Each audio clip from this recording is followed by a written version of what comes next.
नमस्कार मित्रांनो, कालचा सोमवार बीड जिल्ह्यासाठी काळा दिवस ठरलेला आहे। वेगवेगळ्या अपघातामध्ये बीड जिल्ह्यातील अनेक जण आपल्याला सोडून गेलेले आहेत। माजलगाव मतदारसंघाचे माजी आमदार आरटी जिजा देशमुख यांचा लातूरमध्ये अपघात झाला आणि या अपघातामध्ये त्यांना गंभीर मार लागला आणि त्यांचा मृत्यू झाला। त्यानंतर सोमवारी 12 वाजेच्या रात्रीच्या वेळी धुळे सोलापूर राष्ट्रीय महामार्गावरील गडीचा पूल आहे, त्या पुलावरती एक भीषण अपघात झाला आणि एका अपघातामध्ये 6 जण ठार झाले।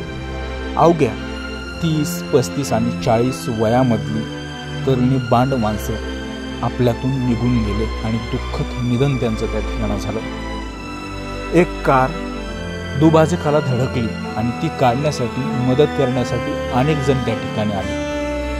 ती कार काढण्यासाठी मदत करत असताना त्या ठिकाणी भरधाव कंटेनर आलं आणि त्या कंटेनरने त्या 6 जणांना चिरडलं। त्यांचा जागीच त्या ठिकाणी मृत्यू झाला।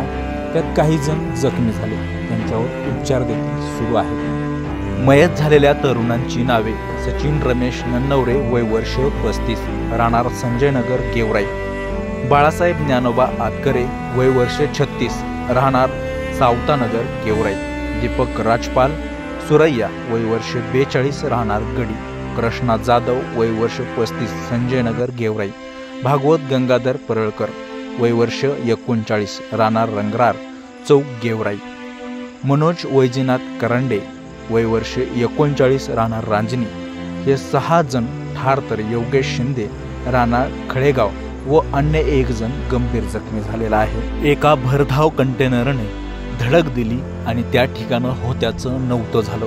6 जणांच्या घरावरचा आधार निघून गेला। अनेक मुलं त्या ठिकाणी अनाथ झालेली आहेत। आज त्यांच्या घरची चिलपिलं पाहून प्रत्येकाच्या पोटामध्ये पीळ पडतोय। एका बिंडो कंटेनर चालकामुळे अनेक निष्पापांचा त्या ठिकाणी मृत्यू झालाय। रस्त्यावर होत्याचं नव्हतं झालं। काही क्षणातच अनेक जण काळाच्या पडद्याआड गेली। त्यामुळे पूर्ण गेवराई आणि बीड जिल्हा सोमवारी सुन्न झाला होता। गेवराईतील काही तरुणांच्या कुटुंबाच्या घरी जाऊन मनोजदादा जरांगे पाटील यांनी आज भेट घेतली आणि त्यांची चिलपिलं लहान लेकरं पाहून मनोजदादा जरांगे पाटील त्या ठिकाणी भावूक झाले होते। गेवराईमध्ये घडलेल्या या घटनेनं बीड जिल्हा सुन्न झालाय।